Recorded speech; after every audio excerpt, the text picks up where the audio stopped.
The following feature presentation is part of the Skywalking Network. This is what you can look forward to on episode 404 of Skywalking Through Neverland. And here we go, everybody. It's the Battleground Hoth. Now, I bet you want to know the details of this shopping spree. The reoccurring motifs of 3PO interrupting.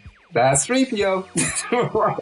Do you want to correct Darth Vader? No. I know I don't. You know when they're all together, it's just like, they've got a chance, It just constantly eats at you and waiting for them to finally get back together. We had to wait 3 years. 3 years. I only had to wait till the next night.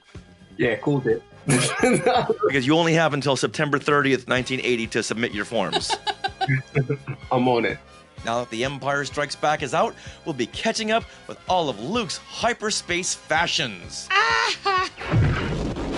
Are you ready? Off to Neverland! Here we go! A long time ago, in a galaxy far, far away. To all who come to this happy place, welcome. Disneyland is your land. When I first made Star Wars, everybody in Hollywood said, well, this is a movie Disney should have made. You're more than just fans. You're family. Best day ever! Secrets love. It's about family, and that's what's so powerful about it. Hey. When you use a bird to write with, it's called tweeting. When we visit the world of Disney, we never grow old. It's a Peter Pan, Never land that keeps us young in heart. This is Jedi Master Obi-Wan Kenobi, and you are skywalking through Neverland. I have a good feeling about this. Hey, Skywalkers! Welcome back to the show where only one half of us has been the rebel spy. You guess which one. But we are very happy that you are here for this episode of Skywalking Through Neverland. I am Richard Woloski, but now everyone please say hello to my sweetie wife Sarah, who threw me an awesome birthday party last week. This week. It was this week. It was this beginning of this week. It was like 2 days ago. Yes,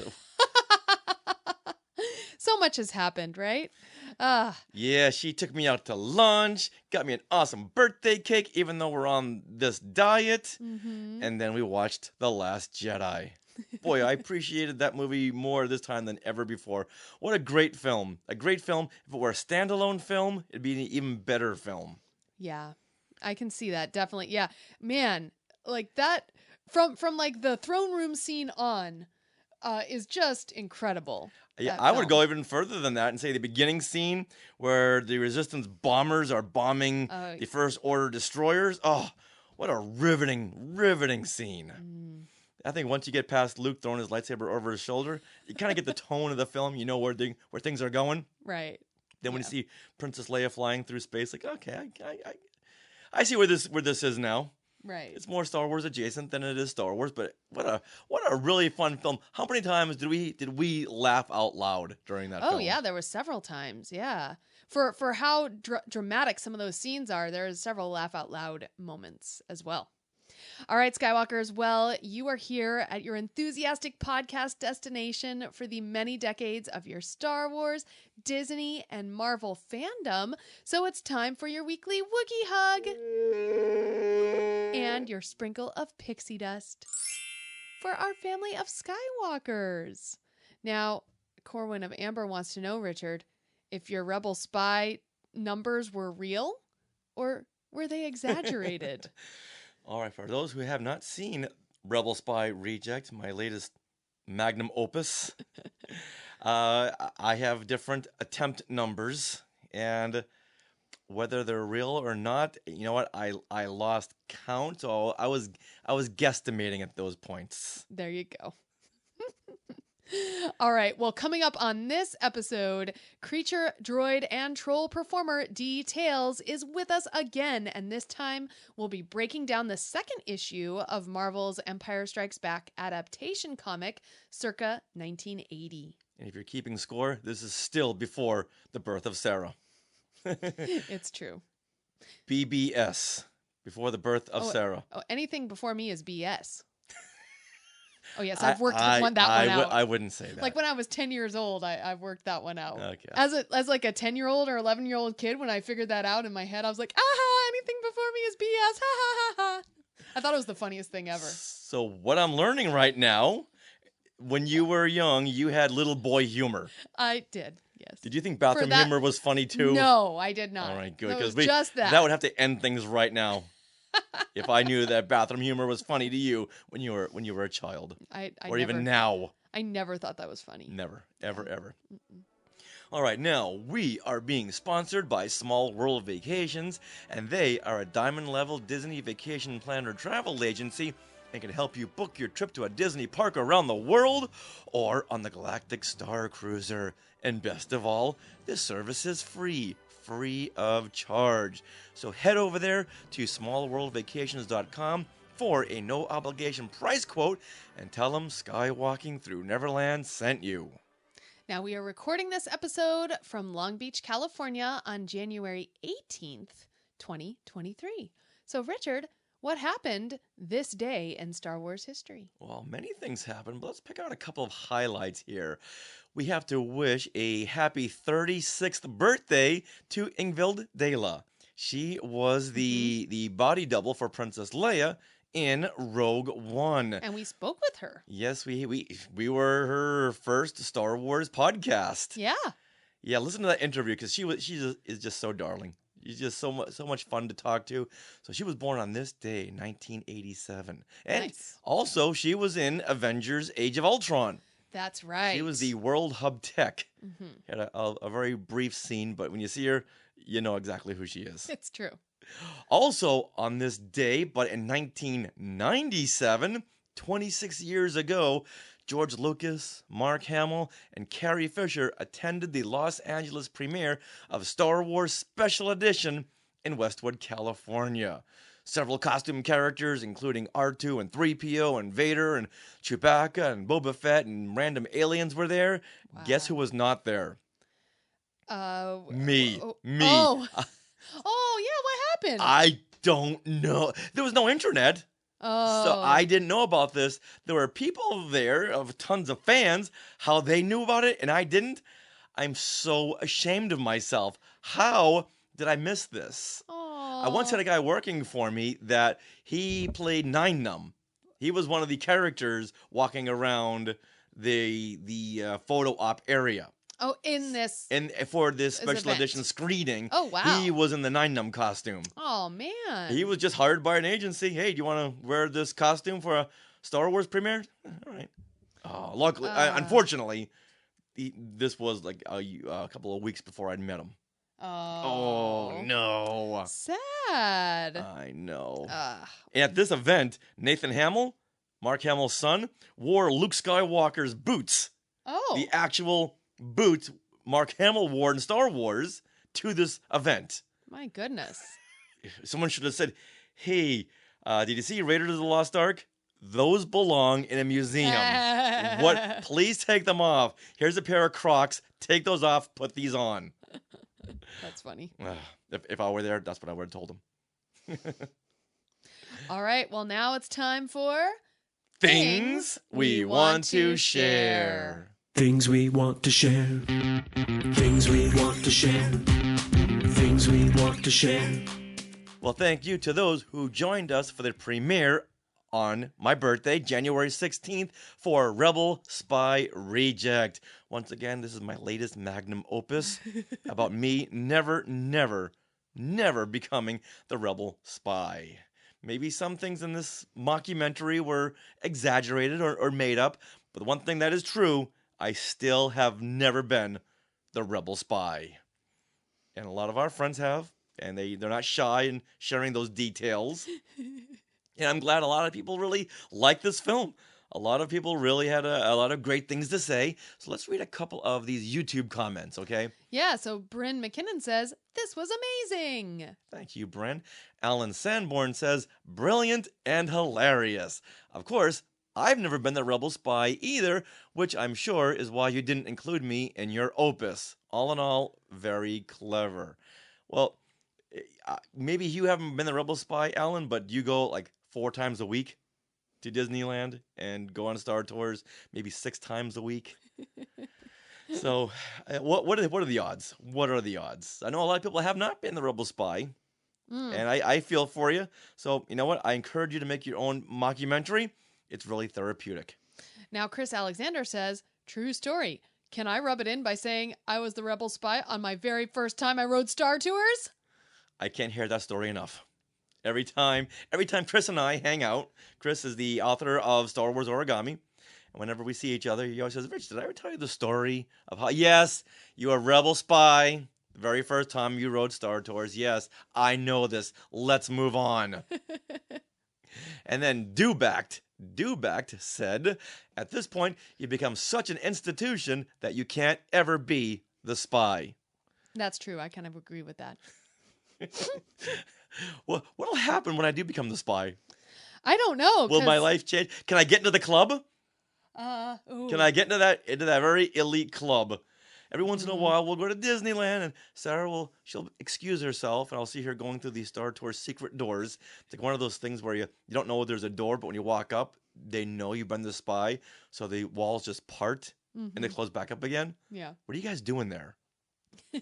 Yeah, so Meredith is calling me the sweetie wife Rebel Spy, and you the Rebel Spy camera carrier. I'm sorry, sweetie. I'm the Rebel Spy powder. I'm sorry. Well, yeah, that video is on YouTube right now. So if you just head to our YouTube channel, Skywalking Through Neverland, you will see it right there. I was going to say, please leave comments. Yes, we love your comments. We love your likes. Let us know what you think. We'd love that. All right, so on January 27th, we will be at Disneyland Resort all day because that is the day of the grand opening of the Walt Disney Company's 100-year celebration. It's nicknamed #Disney100. So it's basically going to begin at the Disneyland Resort on that day, and then successive days and months it will travel kind of around the world, and we'll get this whole celebration. So Richard and I, we're going to be there all day. We'd love to say hi to you guys, message us, things like that. Maybe we can ride Mickey and Minnie's Runaway Railway together, which opens on that day. So it'd be really great to stand in line with a bunch of Skywalkers and ride that. Remind us what day this is. This is a Friday, January 27th. And we are excited because not only on that day is this 100 celebration beginning, but World of Color 1 will debut. So this is the all-new World of Color show at Disney California Adventure. Also, there's going to be hold on. One what? I don't know. That's just what they're calling it. It's like, instead of World of Color, which is the main show that they had, now it's World of Color 1. I feel like they're phoning that one in. Yeah. And let's see.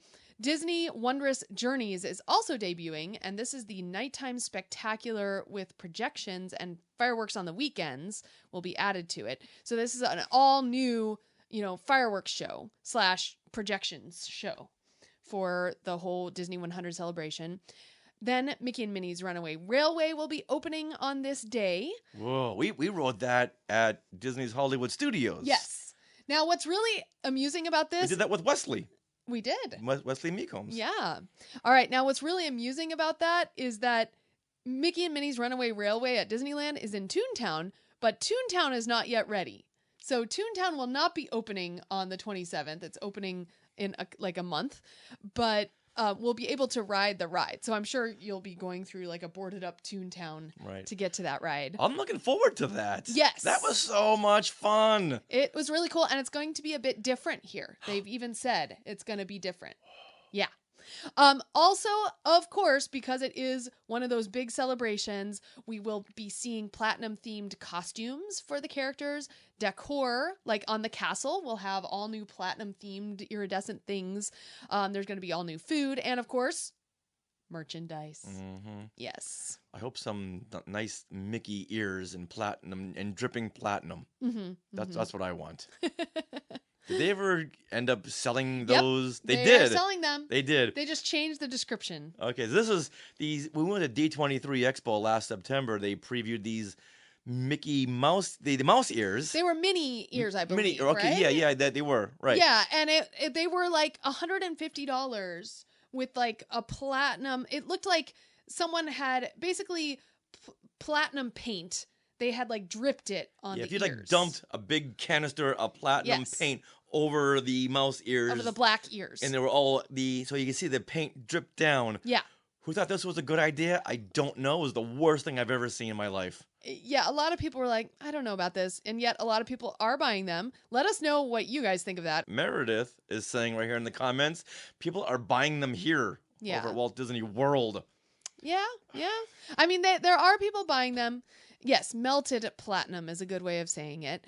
And so I guess online, they had... the description on like shopdisney.com or something was like, Minnie is dripping with excitement. Oh! And people were like making fun of that, so they took out that well, description. Yeah. How could you not make fun of that? Oh, okay. Don't they run this by people before they put it out? These descriptions or merchandise ideas? They ran it by the internet, and the internet said no. Yeah. So yeah, at that point, it's too late. Yeah.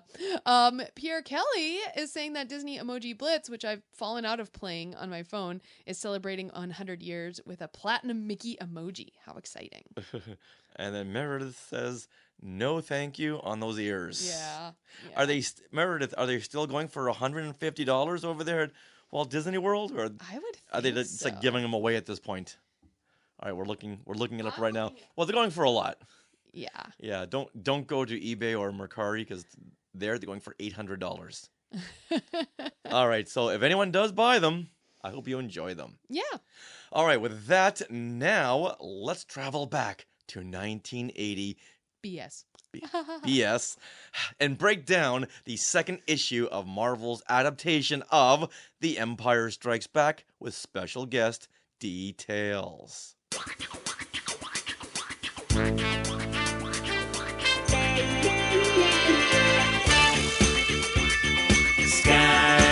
Skywalking through classic Marvel. Skywalking through classic Marvel comics. Long ago, in a galaxy far, far away, there exists a state of cosmic civil war. A brave alliance of underground freedom fighters has challenged the tyranny and oppression of the awesome galactic empire. And this is their story. And that is how Marvel Comics began every one of their 107 issues of their original Star Wars comic series.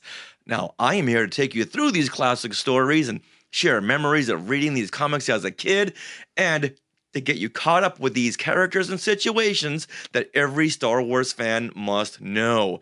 And because, as we've noted, there are several connections and parallels to the current films and comics and novels. Now, this is a series where we break down each issue of the vintage Star Wars comic series that ran from 1977 through 1986, and I'm reading these comics for the very first time and sharing my 21st century response, as well as my artistic thoughts. Very different from Richard. Now, coming back to Skywalking Through Neverland is Dee Tails. Hey, Dee! Hey. Now, did you read these classic Star Wars comics as a kid? Or are you reading them for the first time like me? I'll be reading them for the first time like you. I mean, I remember picking one up. The front cover wasn't too dissimilar from this one. I remember it was Luke Skywalker on the front in his flight suit or something like that. And I remember opening it up. And in the UK back in the day, it was 50-50 whether a comic, had color on the inside as well as on the front cover. And this one had no color. So I was like, no. Right? But I had no idea about Star Wars at that point, other than the cards and the stickers and things we were collecting in the playground. But I saw it and it's like Star Wars. Oh, there's something to do with Star Wars. And I think Chewbacca was on the front or something. I recognized these characters, but didn't delve into it because the print was in black and white. Do yourself a favor and get the Marvel Unlimited app They have every one of the comics, every one of these vintage comics. And if you want to have fun with Star Wars, you got to go back and read through these or listen to the past episodes of classic Marvel Star Wars comics where we break down the stories. And there's parallels, such as in one of the first couple of issues past the first film adaptation, there were these characters called the Cloud Riders. Now, where do we see those in the film? We see them in Solo. Yep. So the filmmakers now, they're grabbing these characters or names, right, and using them in current films. Yeah. Yeah, let me know when Regineer Teed pops up. When what pops up? Regineer Teed. I'm a Cloud Rider. Oh, nice. Yeah. I'm a Cloud Rider, baby. That's right. You played a Cloud Rider in Solo: A Star Wars Story. You were part of Enfys Nest Gang.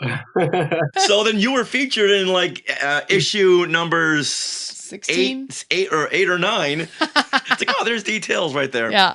Check it out. All right, now in the last issue, number 39, but the second of the 6-part Empire adaptation. Do you need a calculator for all that? Yeah. All right, the rebels, they went into hiding on the ice planet Hoth, but were soon discovered by the Empire. Now, in this issue, number 40, this takes place during the Battle of Hoth, hence the name of the issue, Battleground Hoth. Now, the release date was July 22nd, 1980. Which means we are 8 issues away from when Sarah was born. Yay! And this issue was written by Archie Goodwin, and it's based on the script by Leigh Brackett and Lawrence Kasdan from the story by George Lucas. Artwork by Al Williamson, Carlos Garzón, and Glynis Wein. And cover art is by Al Williamson and Carlos Garzón. Now, on the cover, we see Luke Skywalker, and he stands outside of his crashed snowspeeder, ready to take on 3 looming AT-ATs against a blood-red sky. And this issue may have cost you 50 cents, but you could win a $3,000 Toys R Us shopping spree, as it says right there in the top banner. I don't want to grow up, 'cause baby, if I did, I couldn't be a Toys R Us kid. More games, more toys. Oh boy, I want to be a Toys R Us kid. So many reasons to get this issue. Now, I bet you want to know the details of this shopping spree. Do you see what I did there? I do. Now I looked into this, and the winner gets 3 minutes to race through the store and bring up to $3,000 worth of merchandise, but only one of each item. You couldn't get multiples. You couldn't get like 20 bikes. Right. You had to get one item, one of each item, and you only have 3 minutes. That's crazy. But if you want to get in on the shopping spree, you better hurry, because you only have until September 30th, 1980 to submit your forms. I'm on it. That's so funny. All right, so let's go into this cover. Now, we had also asked our Skywalkers to make comments on it. So if you happen to be watching right now and are in the Sky Chat and want to comment on the cover, please do so. And then, Richard, so what do you think of this comic cover? I love this comic cover. I love it so much. I love the bright red backdrop. This really drew me in as a kid. I've always loved these solid colors on these covers. Then you put the lumbering AT-ATs in there, and you have a winner. Nothing about this is wrong. I just love everything about this. And back then, we didn't call them AT-ATs. No, we called them Snowwalkers. Really? Because of the Topps trading card. That's the only thing we had to go on, so they were called Snowwalkers. And I don't really recall seeing the name AT-AT until the toy came out in 1981. New AT-AT from Kenner's Star Wars, The Empire Strikes Back collection. Okay. But I do recall thinking, Luke, do you really have a chance against these 3 Imperial lumbering walkers? Good luck, Luke. Good luck. In his experience, there's no such thing as luck. All right, Dee, what do you think about this cover? This is beautiful. It's the style and the aesthetic of contrasting colors. You know it's an AT-AT. You recognize it from the movie. It's not the same color, but it doesn't matter. It's the dramatic aspect that the image has. Broken up with the white snow below. this is a picture frame, and yeah, you'll get that from me for most of those pages. It's like, oh man, I should blow that up. I should put that on the wall. But it's so beautiful. But also, like you said, with him standing out, out front of his ship there with his lightsaber, and you're just thinking, wow, how's he going to deal with that? Because he isn't backing down. You're thinking, as a kid, yeah, man, that lightsaber just cut those legs off or something, but he's ready for action. And look at that AT-AT just staring him down, But, he didn't even know back then that, that would probably be one of the last things he would see. Yeah, no Maybe kidding. he heard the story of Kanan Jarrus, because Kanan Jarrus cut off the legs of a walker with his lightsaber. All right, there you go. See, anything's possible, but it's Luke, and you'll back that. You'll back that image. Oh, well, we got a comment here from Reynold who says, is this the first time C-3PO and R2 are at the top corner? Before this... Yeah, I had mentioned this on our last episode, I believe. Mm-hmm. It was at least one issue before this. Yeah, the last issue, they changed the image of Luke Skywalker with a red lightsaber to R2 and 3PO to really begin the whole new series of the Empire Strikes Back adaptation. So from issue 1 to 38, it was Luke He-Man with a red lightsaber. Right. Now they just changed it to R2 and 3PO. Yeah. Now, Sarah, what are your comments on the artwork here? Okay, so I feel like the use of that red sky makes it very foreboding, very like danger, danger, danger. This is an attack, right? So the use of color there is great. And I really love how they managed to squeeze 3 AT-ATs into this vertical frame. They did very well with that in terms of the depth there. One of the things I was a little surprised about was that Luke is kind of small. Usually in a lot of the covers in the foreground, they'll have like a character, like very close up, very prominent. So very prominent. So I'm surprised that Luke is not like, you're not seeing almost like a mid shot of him with, like the, right, with holding his lightsaber, but closer to the camera, if you will. Well, this was a huge scene in The Empire Strikes Back, and all the kids love the snowwalkers. Right. Oh, so yeah. we just wanted to see more snowwalkers than anything else. Yeah. Okay. All right. So I just feel like that's something they could have done to even add a little more depth. Mm-hmm. But I do love the title Battleground Hoth, because this is an adaptation, and this like speaks right to the fact that, okay, we're covering the Battle of Hoth in this particular issue. So it's a great call out. The way those banners are written, all I'm hearing in my head is like from like, is it the Clone Wars? Battleground Hoth. Tom Kane's narration. Battleground Hoth. And it fits. When I'm reading, I'm like, yeah, that works. But it's kind of that kind of 1940s radio. Yeah. Very much. Cool. Oh, that's what all these Star Wars stories are based on. The 1930s and 40s. Flash Gordon, Buck Rogers. And here we go, everybody. It's the Battleground Hoth. Yeah, that was pretty good. That was very, very good. So from now on, Sarah will be reading all the narration. But before that, let's go through some of these comments that Skywalkers had left on our Facebook group and page regarding this cover art. So Alazara Derek says, first of all, Dee Tails is one of my favorite guests you had on the show. A real one of us guys. He brings depth to all the behind the scenes little people up to the front row and has played some great characters. Oh, thank you. You should get him back in to talk about his time doing Willow. Done. Check out the last episode. Thank you so much love for that. Thank you. Yeah. So Alazara goes on to talk about the cover. What's not to love about this cover? It has 2 iconic ships on the cover. I didn't have an X-Wing as a kid. I had 2 snow speeders. I have this comic and the artwork inside is great too. Just 2 days ago, I drove past an old Toys R Us that still stands, yet gutted, and I posted the photo on my Instagram account. I missed the special events they had on May the 4th be with you. They would make a very big deal about it. Let's see. So to see their logo adorn this cover, it's a great reminder of the toy empire of our childhoods. Wow, that's a great quote. Mm-hmm. Oh, and once again, Luke stands alone in front of the AT-ATs. I wonder if that's where they got the last trilogy idea from. It was his second time standing in front of the AT-ATs. Oh, very, very good pull from The Last Jedi. Luke standing in front of those ATM-6s. And now here he is standing in front of a squad of AT-ATs. That's awesome. Oh, that's what I meant when I said that. Little did he know that would be one of the last things he would see. Oh, gotcha. Well, look at the two of you. Right there. Well, nice deep cut there. Excellent. Not even really a deep cut. That's why I didn't see that. I'm I know. ashamed. Me too. All right, Reynold Gobet, who's right here now in the Sky Chat, he wrote in and said, despite the Endor camouflage AT-ATs and the bright orange sunrise, the cover is amazing. really is.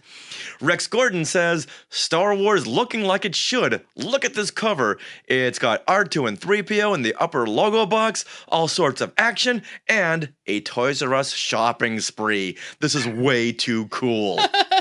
Couldn't agree more. All right, Corwin of Amber here in the Sky Chat, Don, says, the saber blade seems unusually long. Is there an 11 setting on the saber? His goes to 11. Nice. Love that. All right, Courtney Turkel. She says, why is the sky always orange? I do, however, like the green color of the AT-AT in front of the orange. It gives a nice color contrast. But also, I want a $3,000 shopping spree to Toys R Us. Hey, I'm going back to the 80s. I'm going. Yeah. $3,000 could buy you a lot of action figures. I'll say. All right. Brian Babcock says, is blue too expensive of a color for the sky? Well, it does really contrast the AT-ATs. It does. It really shows the danger in this issue. Now Matt Schott says, Al Williamson kicks ass. Nuff said. Nuff said. That was the big Marvel catchphrase. Oh. Back in the day. Okay. Nuff said. Okay, we'll wrap it up with Patrick Izzo, who says, this reminds me of the Force Unleashed figure. And he posted a picture of Luke from the Force Unleashed with his lightsaber, and he's standing in the same pose. Oh, nice. Now, not being big gamers. Are you a big gamer? Do you see the Force Unleashed with this Luke pose? A gamer. The only game I've been playing is Destiny. I'm trying to get onto some of these other games. I've got Battlefront. Okay. But yeah, it's almost like it slightly mirrors a Ralph McQuarrie picture, doesn't it? An image of Luke. I'm not sure if he's got the lightsaber down or up in that image. But oh well, if you like Ralph McQuarrie callbacks, there's a lot in this issue. Yeah. All right, now let's go on to the issue, to the story, Battleground Hoth.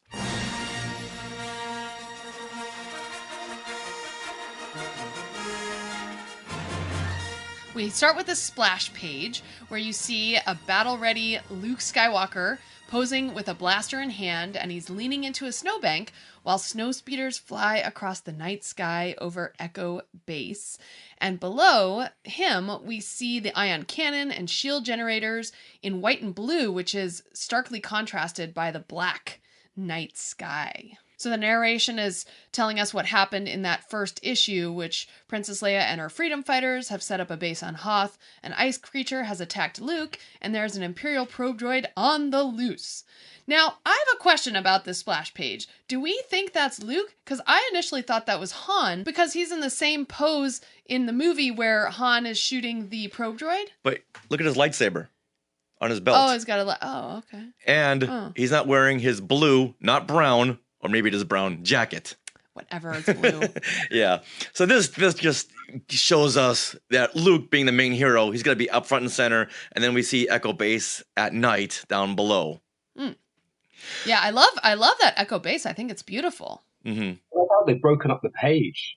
That's one of the things I love about artwork in comics, is how they separate and rejoin and connect these sections together. Without him, that just looked like a cloud, right? Right. But it works in this context. But yeah, the way that it's just, what is it, white, blue, and black?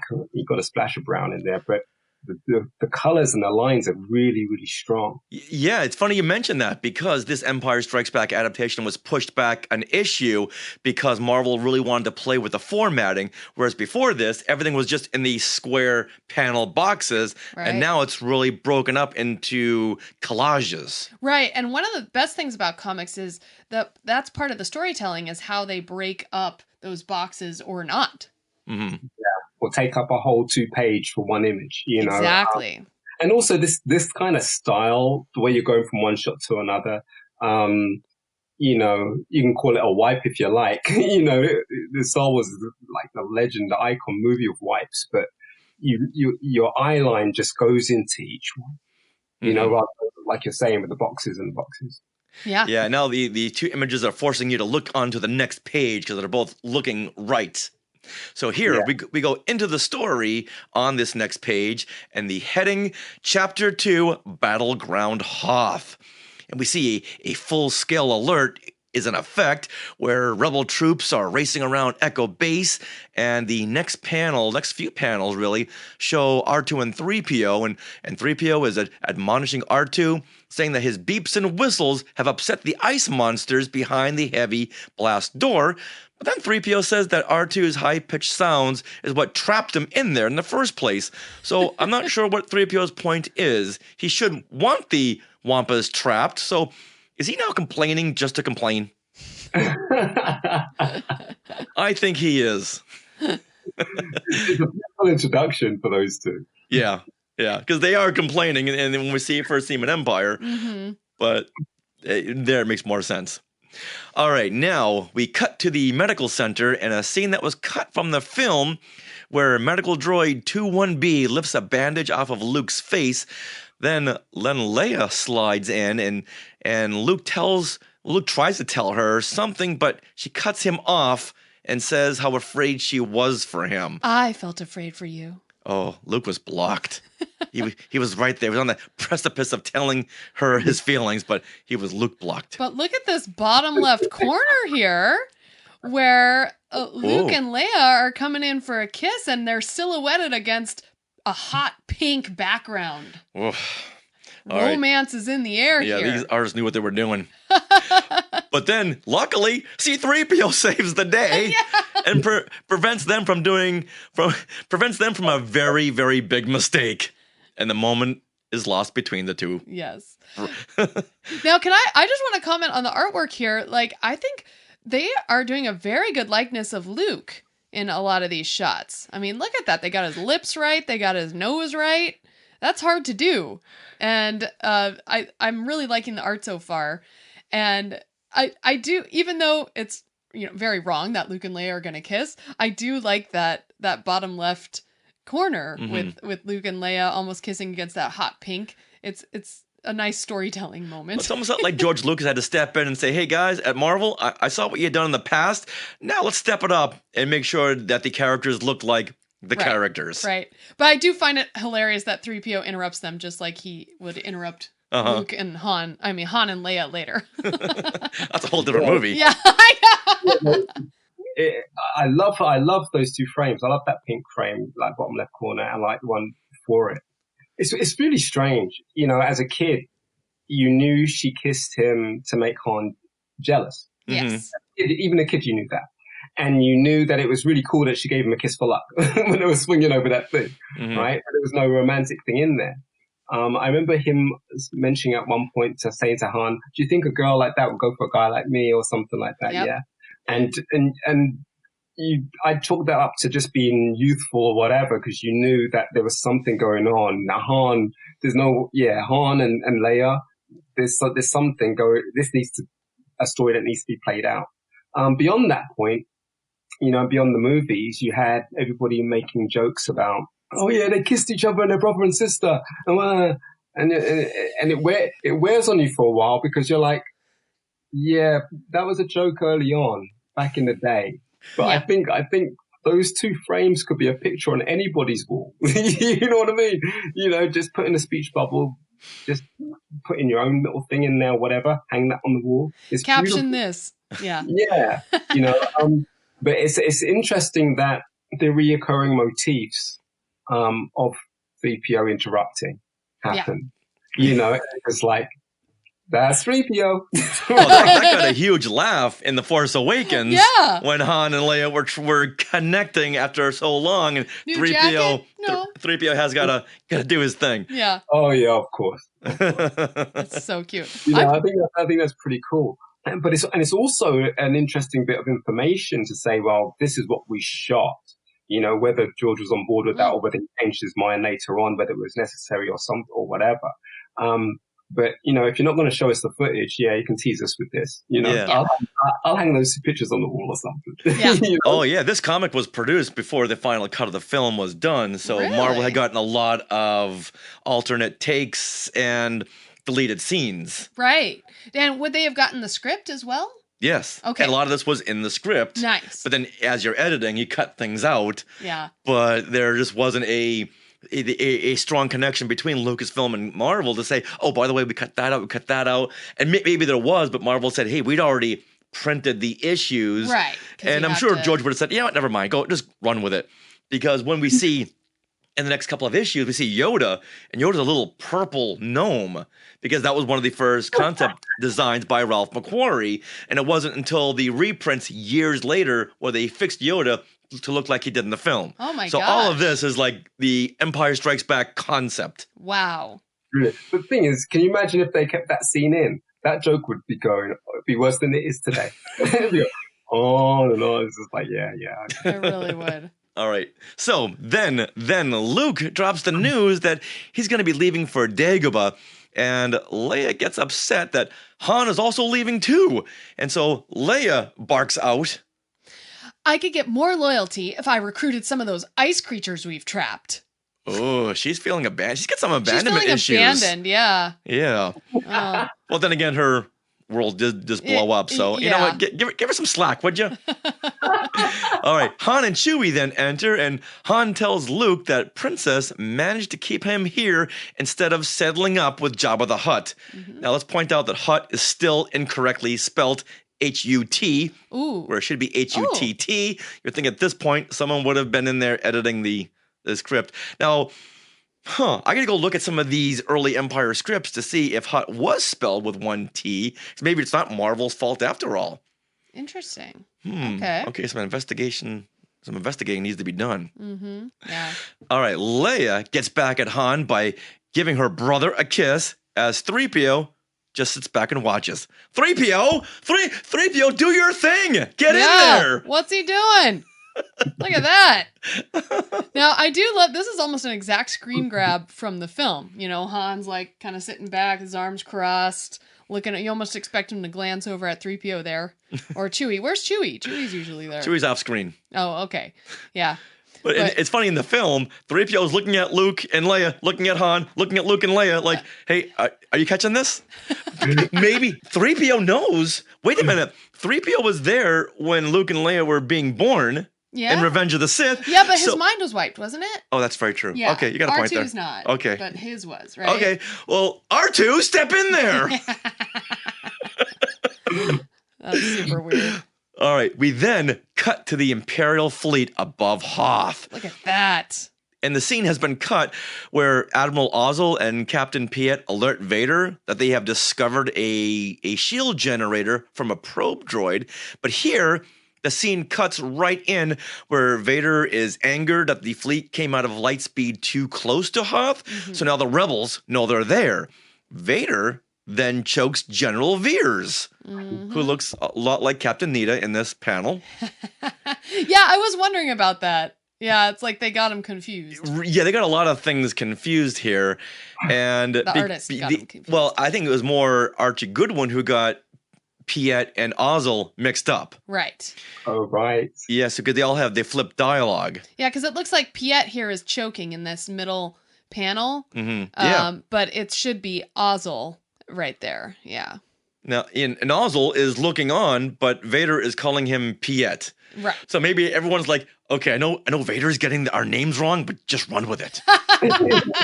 Do you want to correct Darth Vader? No. I know I don't. That's a very good point. I must say that there was a frame before this with the ships in space. It's such an 80s iconic image of these round little dots representing planets with the huge. That's it right there. I can't remember how many cartoon type things that I seen as a kid, whether it was Space Ghost or whether it was something else. But that was the look and feel of space. Yeah, different colors, planets and moons. Yeah. And different sizes. Nothing had to be correct. It's a galaxy somewhere else. It just works so well. But that just reminds me so much of childhood animation. Mm-hmm. Yeah, I can see that. That's beautiful. All right, now we cut to an establishing panel of Echo Base, and several troopers are in speeders, and one on a tauntaun look up at something that looks like a large ship in the sky. Are you talking about this panel down Yeah, here? they're okay. So you see the troops all looking at. There's something in the sky. I'm not sure what that is. Looks like a white Jabba sail barge. It does. That's weird. Yeah. Well, it just looks like that's just part of the ice cavern. Yeah, the ice. Yeah. Yeah, I'm not sure what that is. But then we see this like juxtaposed on top of this establishing shot is kind of a close-up of Leia in silhouette in front of one of those boards, the light boards they use for battle and stuff. That's an incredible shot. I agree. And what kind of shape is Leia in? She's in a hexagon. Oh, so already we're seeing the Marvel crossovers. We know how much Marvel loves their hexagons. Yeah, but that's yeah, hexagon. Yeah. Yeah, if you watch a lot of the Disney Plus series, everything's based in a hexagon. Yeah. Right. And like the Guardians of the Galaxy, that's how they go through wormholes in space, is like they use these hexagons. And I'm sure there was a motif back in the Marvel Comics days. But yeah, I agree with Dee that this is a beautiful hexagon like shape with Leia. Isn't it like a Kubrick shot? That makes me want to say Kubrick. Yeah, it could easily be an actual photograph that they've just colored that way. Actually, it is. A lot of what you're seeing here are publicity shots that they've illustrated into this comic. So what you're looking at is an actual publicity shot of Princess Leia for The Empire Strikes Back. Wow. with that same dramatic lighting. Yeah, it's beautiful. Yeah. Yeah, cool bit. Nice. That's why we have you on the show, Dee. It's an incredible shot, and it doesn't look out of place with everything that's going on. Everything here just works. It doesn't matter about the colors; it just works. Mm-hmm. Yeah, and Leia's all bathed in red because right now she is giving the evacuation orders to the pilots. Yeah. And as she finishes, she happens to walk past the Millennium Falcon where Han and Chewie are working. And this is the same scene we see in the film where something goes wrong and Han yells to Chewie,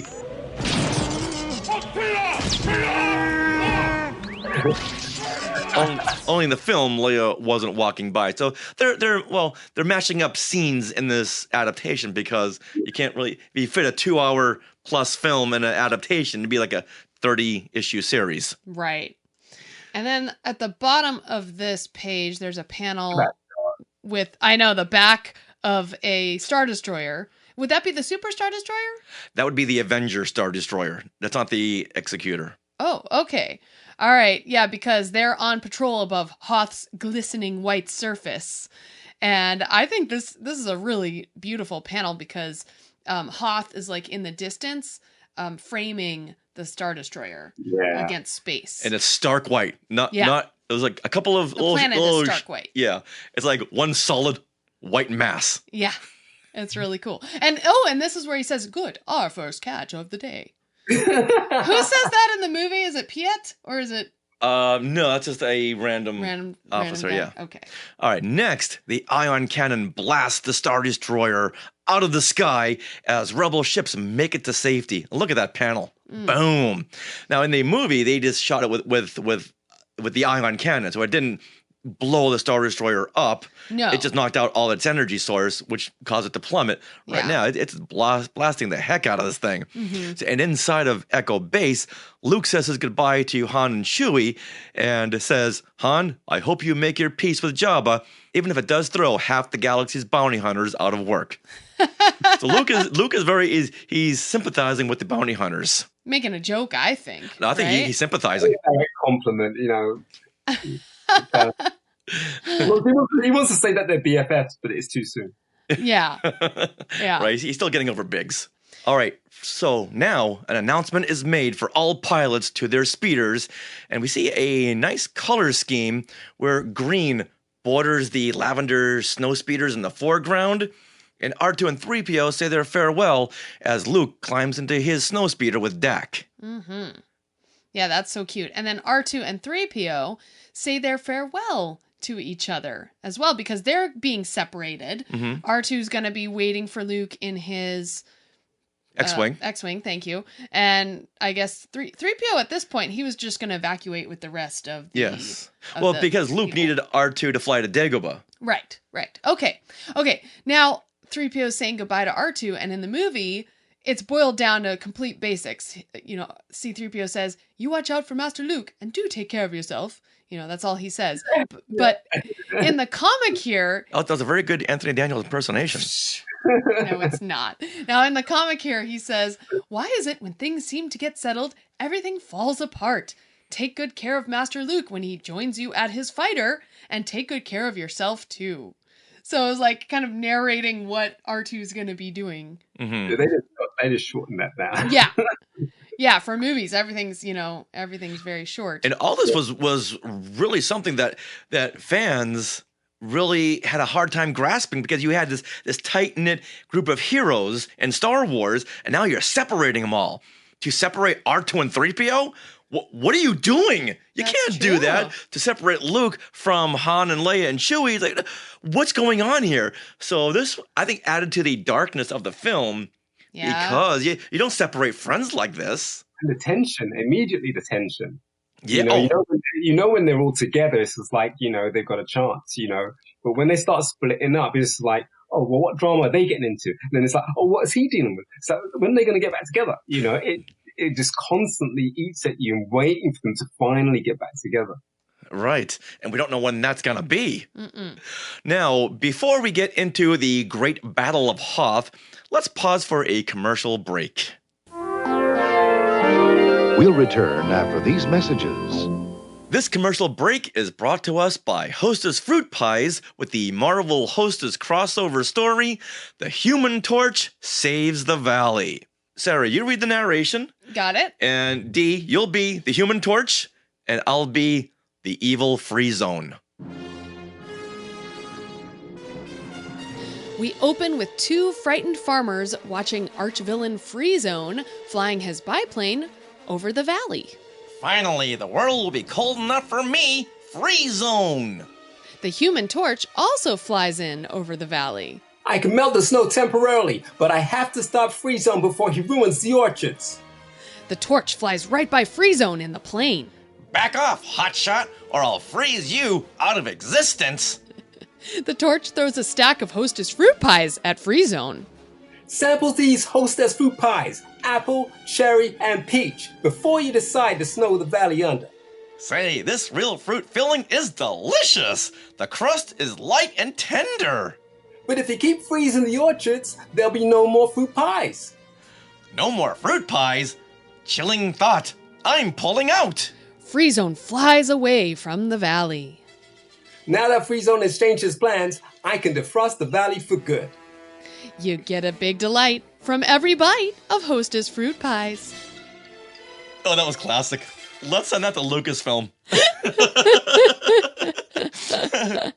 All right, so what great moral did we learn from this little parable? With every one of these Hostess Marvel crossover ads, there's always some kind of a moral buried deep inside. I was thinking more about fruit pies.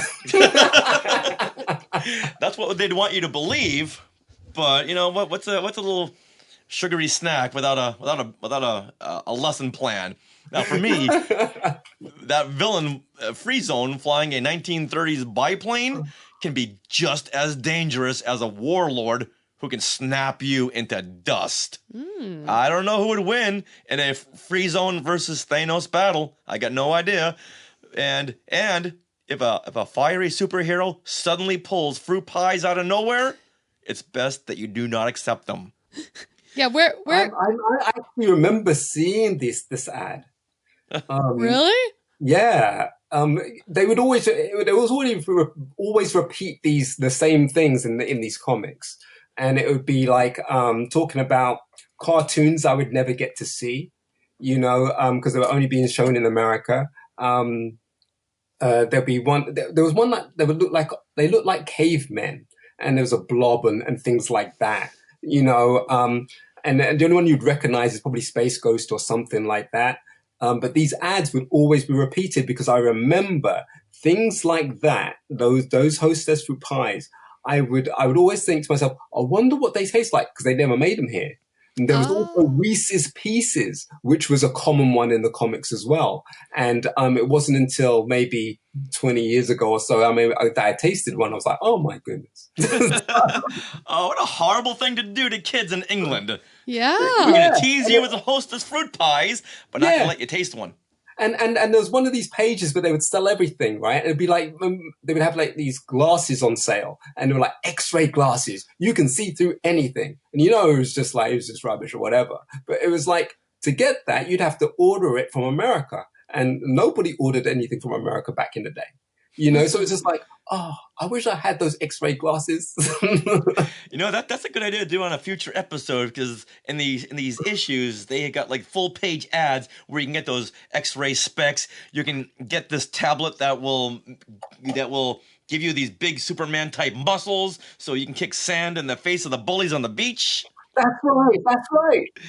That's cool. Yeah. My goodness. You can get a whole family of sea creatures. Do they still make these pies? Oh yeah.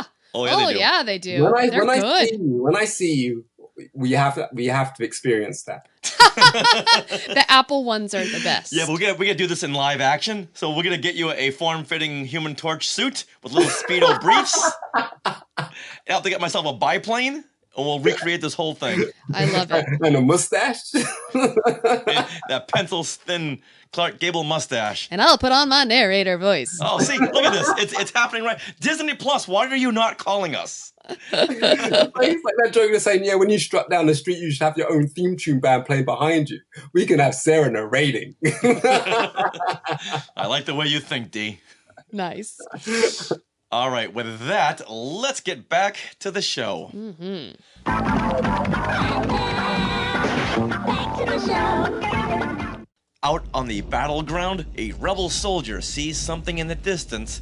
3 tiny snowwalkers. Their heavy footsteps vibrate the ground all the way to Echo Base. Then we cut to a half-page panel, and these 3 giant walkers now loom toward the reader. They're coming right at us, and ahead of them is a tiny rebel scout on a tauntaun, and this is very much inspired by Ralph McQuarrie artwork. How funny is that? Guys, I see these walkers. They're right on top of me. I didn't think to warn you before, but here they are. I thought that was hilarious. Run, don't walk. Get out of their way. Just move slightly to your right, and you'll be safe. They just snuck up on me. You didn't hear their heavy footsteps? I know. You know what? I had my earbuds in. That's my bad. That's my bad. We fed the tauntaun something risky last night. I just thought it was that. Oh. Look at those frames, though. They're just absolutely beautiful. Mm-hmm. All right, well, you ain't seen nothing yet because we cut right to a full splash page of the underside of an AT-AT as it rears up its head and fires 4 mighty laser cannons, all with a red swirl background. Let's just take like a half an hour to really take this in. Look at this brilliant artwork. Pretty menacing. I love the reflections on the backside of the neck, the flat side. That is absolutely menacing. Also, the red in background against that black, the red almost looks like that Firebird design that Sabine makes. Right. Oh, very much so. Bit. Wow. I think that's more of a coincidence, but you're exactly right. It does look like that Firebird. Mm-hmm. And yeah, you gotta wonder if they were inspired by the Rebel Firebird and they put it in there, but it looks more like the Sabine rendering. Yeah. Mm-hmm. Yeah, this is just a beautiful piece of artwork. Now, the rebel ground troops, they do what they can, but they are just being pummeled. They are being blown apart. And Luke leads Rogue Squadron into battle. And here we see another Macquarie-inspired panel where we see from a low angle a snowspeeder racing over a walker with a stream of smoke that shows so much destruction going on even out of frame. Look at that in the upper right-hand corner. Oh, okay, yeah. Look at that. That's a Ralph McQuarrie-inspired panel right there. That is. The cockpit shots are just absolutely amazing. The use of color just in every single panel just differentiates, because here we have the red background and then we cut to the orange sky background and the lavender where Luke is in the cockpit, Dak is in the cockpit. Yeah, Dak didn't make it out of this at all.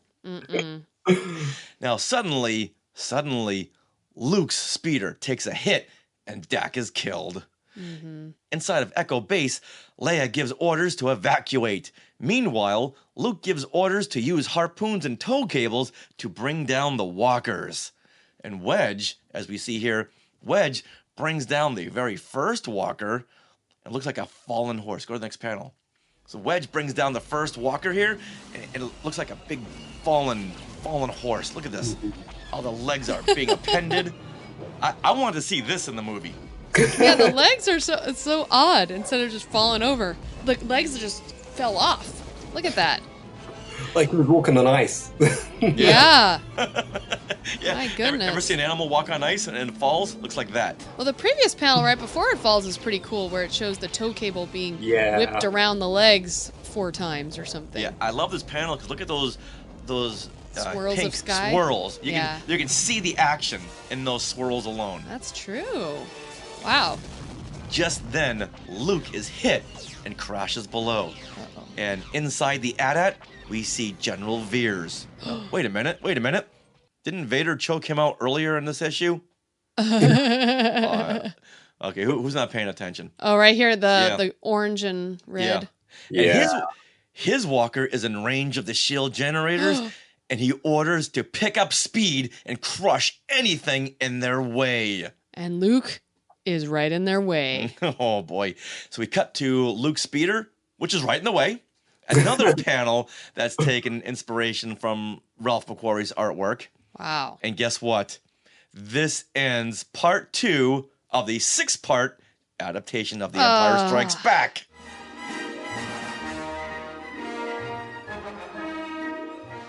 What? We're right in the middle of the Battle of Hoth. I'm very upset. But this is a great cliffhanger.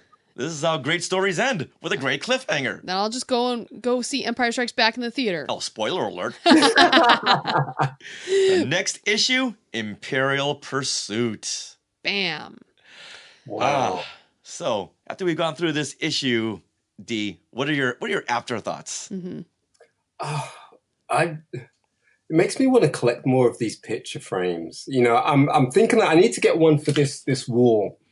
It's due for some painting and stuff to be done. But when it's done, I wanted to get something like that as a solo thing or whatever. So I've been looking recently, and then as soon as I saw this, I'm like, yeah, we need some more Star Wars in the house. I don't know if you got like TJ Maxx over there or Marshall's, but those stores, every once in a while, you can find a classic Marvel Star Wars comic print in those stores. I haven't found them yet, but every once in a while I'll get a Skywalker posting a picture. Hey, look what we found. Wow. Like, oh, dang it. I want that. Yeah, I'm going to have to do some more hunting. I haven't bought any since for many years, actually, other than the ones I had in my room. But things like that, and they look so good, you want to frame it.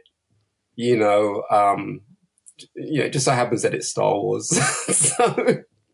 But those frames, they're I don't even know what style you call that. It's not deco, is it? But it's beautiful. Those beautiful color contrasts that take your eye line from one image to the next, to the next, to the next. I would say it's more related to like pop art. Yeah, that's exactly what I was just thinking. Pop art. Yeah. Very, very, very Andy Warhol. Yeah, I could have thought that a little bit with that Kubrick one I referenced for Leia, because you can see that just those colors. And and his artwork is so good. So it's just like, yeah, it still works, but it's got this context now, Mm-hmm. you know, in these story frames, but it's beautiful. Yeah, very much so. All right, Sarah, what are your afterthoughts on this issue?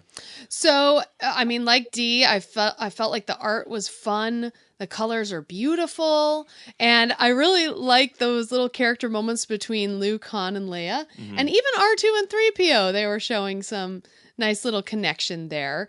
But when it came to the Battle of Hoth, I just felt like it was so short. I read it so fast because the battle just brings you in.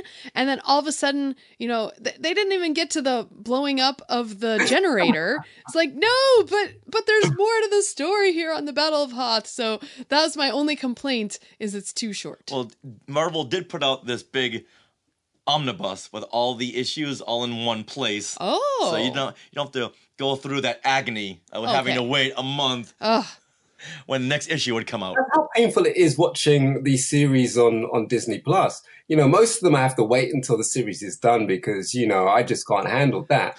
You know, but it's also brings me back to George Lucas, you know, and what his original intentions were. You know, to leave them as cliffhangers, you know, and if I can barely hang on with the 30-minute Mandalorians and things like that are happening, you know, it's right in place. But if you think about it, if they broke up every single movie into 30 minutes, that would literally be on top of what it already is, but the TV series that is after, because you'll be left at these places and you're like, but hang on, wait. Wait. Can you imagine the agony we had to go through in 1980 when The Empire Strikes Back ended with Han and Carbonite? Oh. We had to wait 3 years. 3 years. I only had to wait till the next night.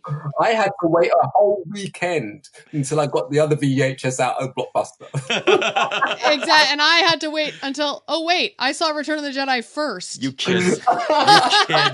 You have no idea what we had to go through.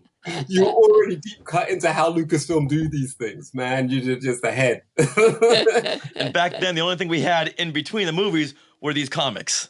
And we were happy. Yeah. And we had to make do with every other kind of knockoff that was coming out of every film studio or TV studio, because it's always Star Wars crazy. Oh, it has to be like Star Wars or whatever, you know. But we were entertained. We had some Buck Rogers. We had some Battlestar Galactica.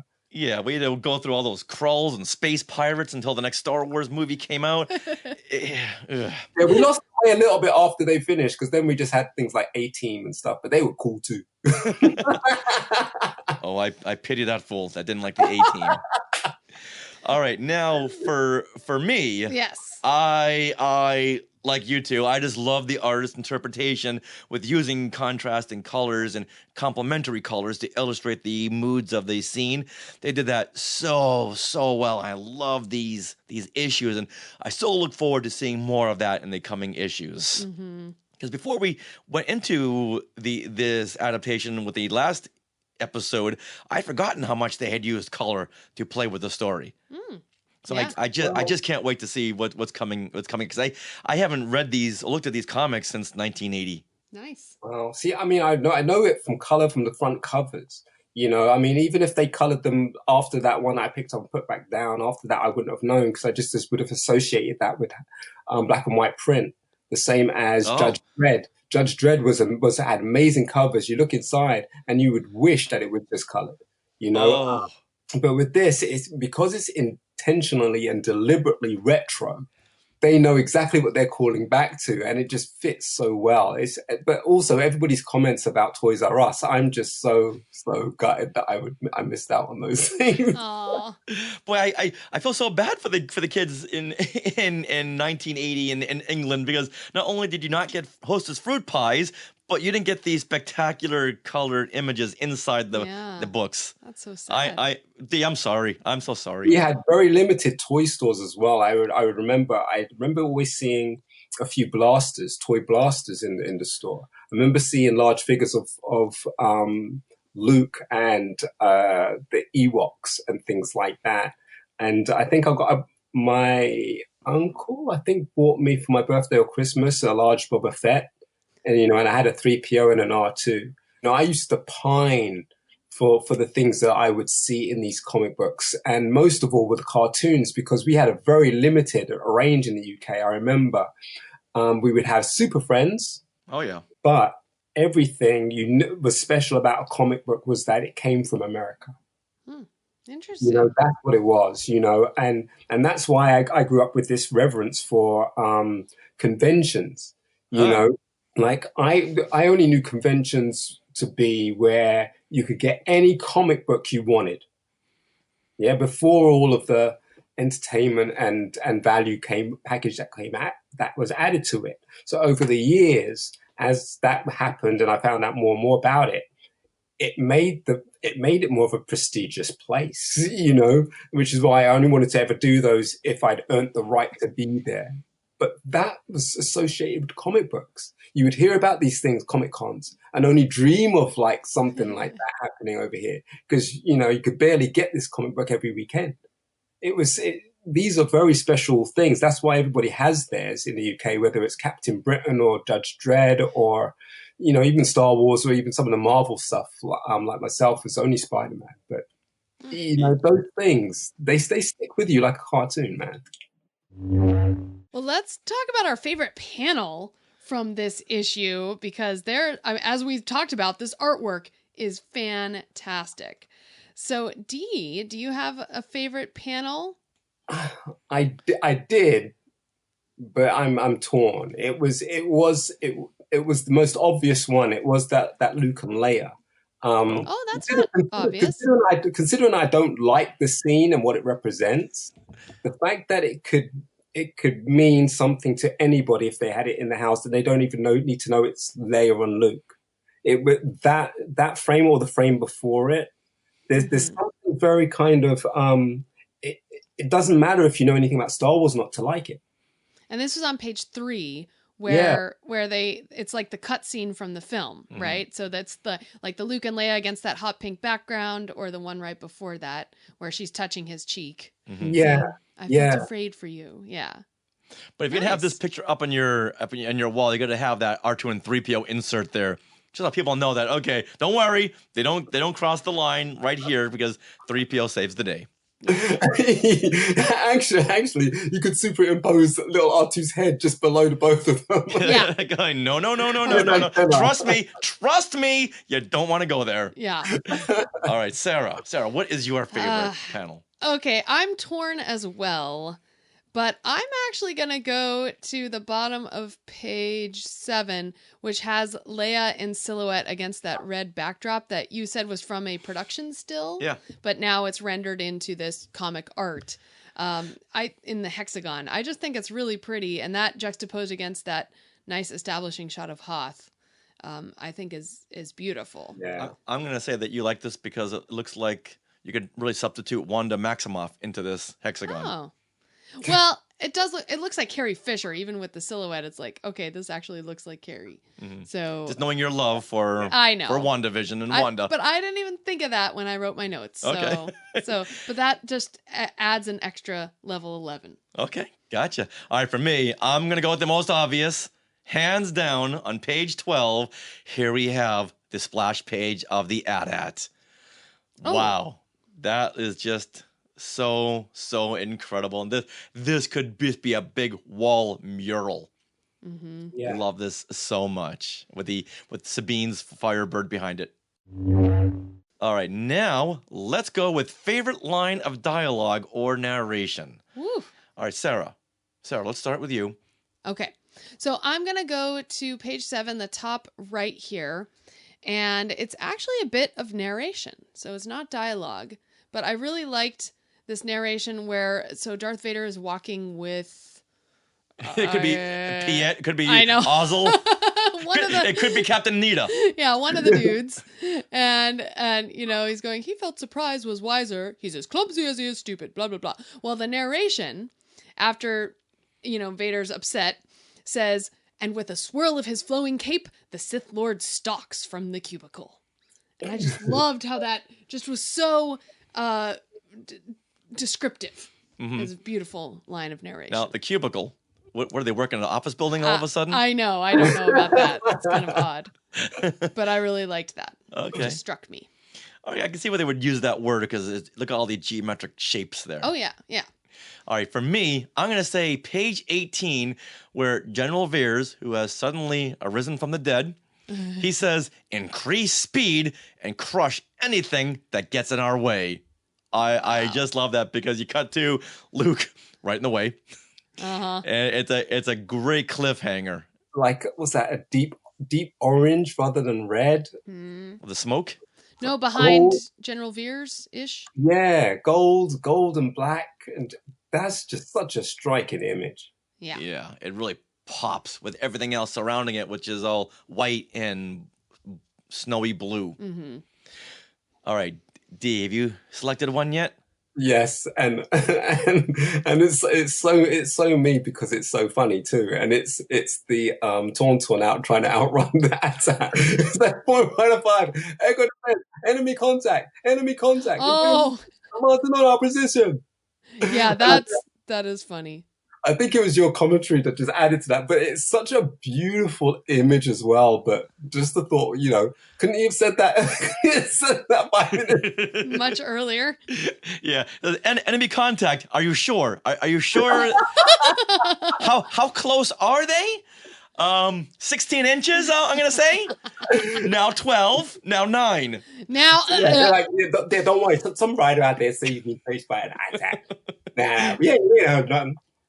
Yeah. Once again, just swirl to your left. Just take a side step and they'll walk right by you.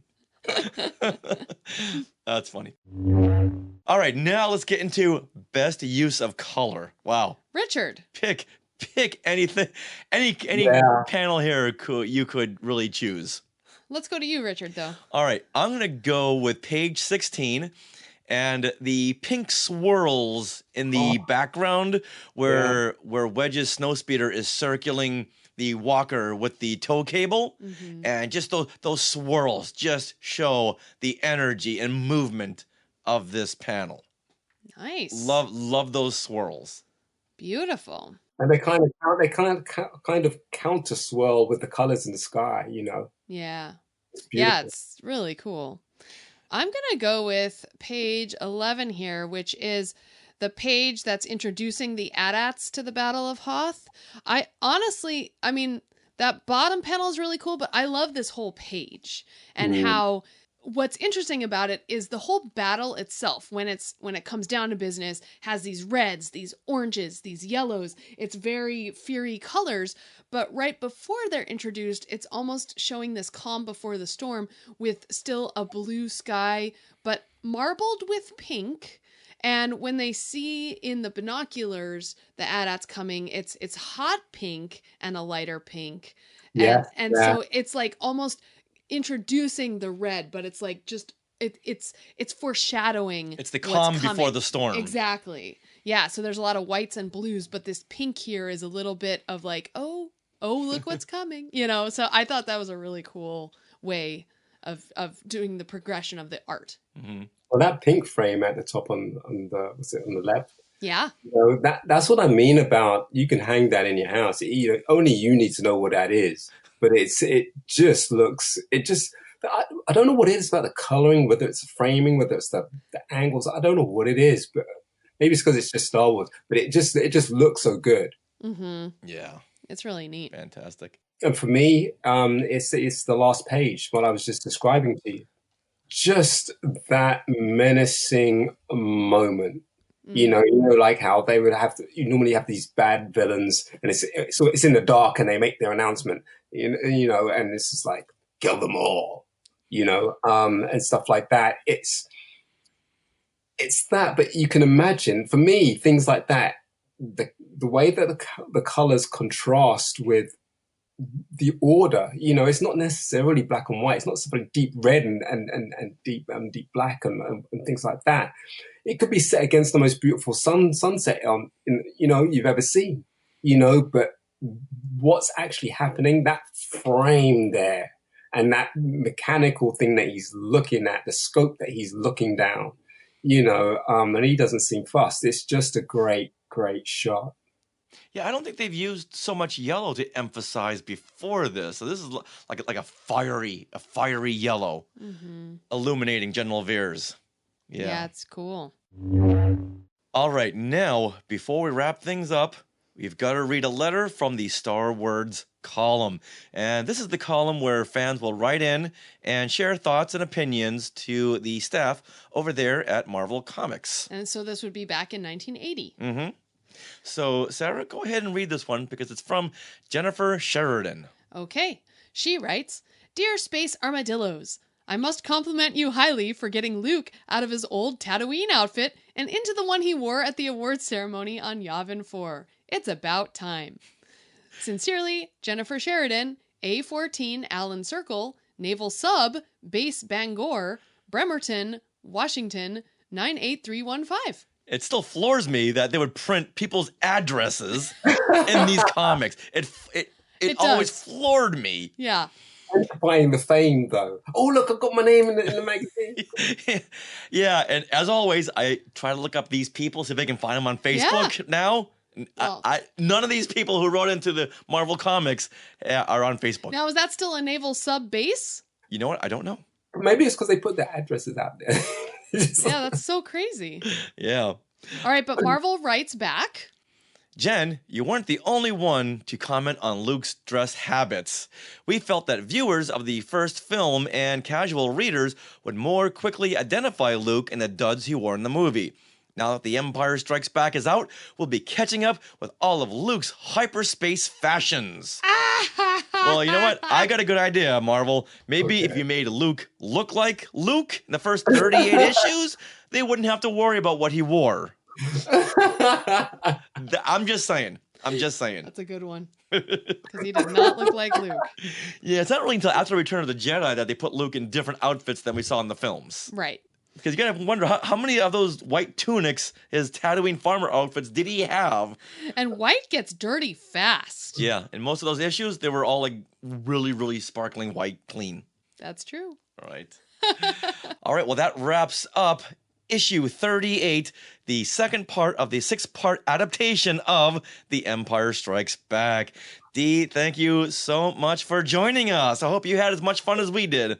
Thank you for the invite, man. This has been fun. I've really enjoyed this. Now, if the Skywalkers want to reach out to you on social media, where can they get a hold of you?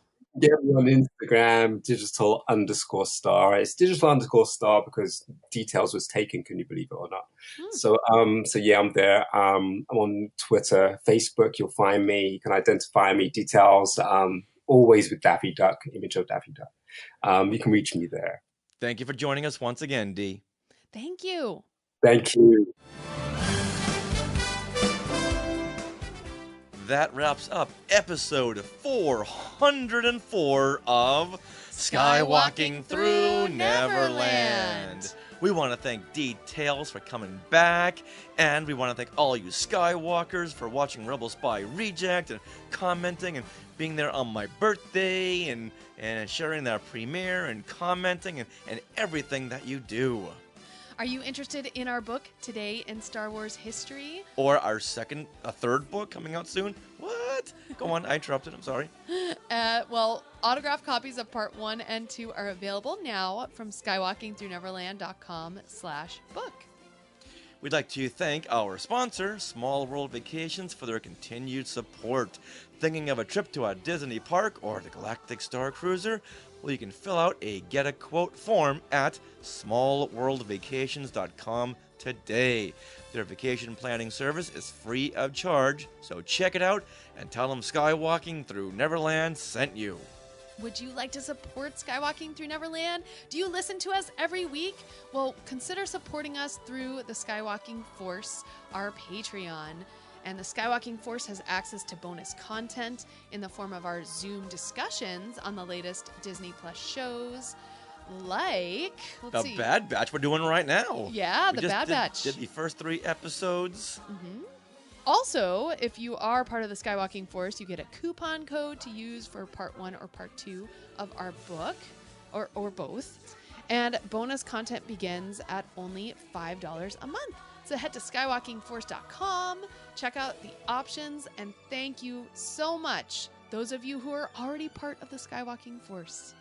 Now, we are part of the Skywalking Network, Skynet, where you can find other great shows like Talking Apes, the Max Effects Podcast, the Neverland Clubhouse, Totally Tell Me Everything, Star Warsologies, and the YouTube shows Collectopolis and Today in Star Wars History. You can find us on social media. We are at Skywalking Pod for Twitter and Instagram. Stay tuned this Friday, January 20th, because we are checking out the new Lunar New Year celebration at Disneyland Resort, mostly DCA, which it's the year of the bunny. Oh, the bunny! / the rabbit, which means Judy Hopps is going to be out, I hope. And Thumper is on the merchandise. There's so many Disney bunnies that are like on the merchandise. I totally want one of the sweatshirts with Judy Hopps. It's so cute. It's a bunny, so yes, you can. It's a cute. Oh, okay.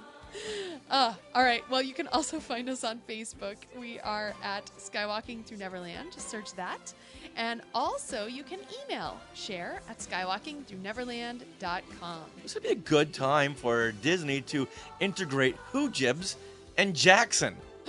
You have 2 Star Wars bunnies. Why are you sitting on this, Disney? That's true. Why? All right, now, don't forget to stick around for bloopers and other fun bits that didn't make it to the show. And always remember, Neverland on Alderaan. Some imagination, huh?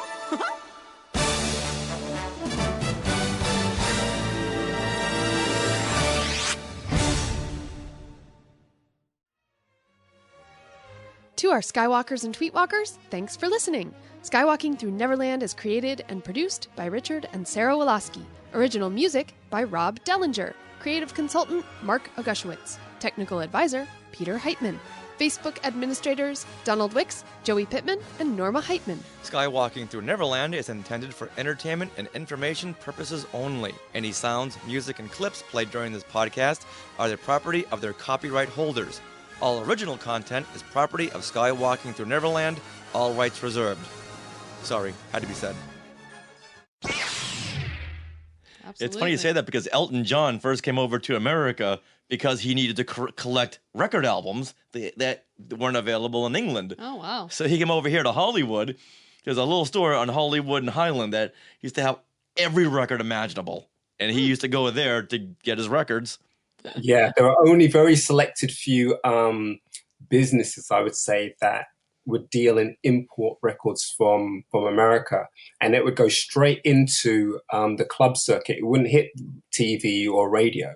It would go into like the nightclubs and things like that, and gradually, every now and again, something from that pool would surface in on Celestial TV on Top of the Pops or on the radio station. The radio stations had their own set of what they would put out there.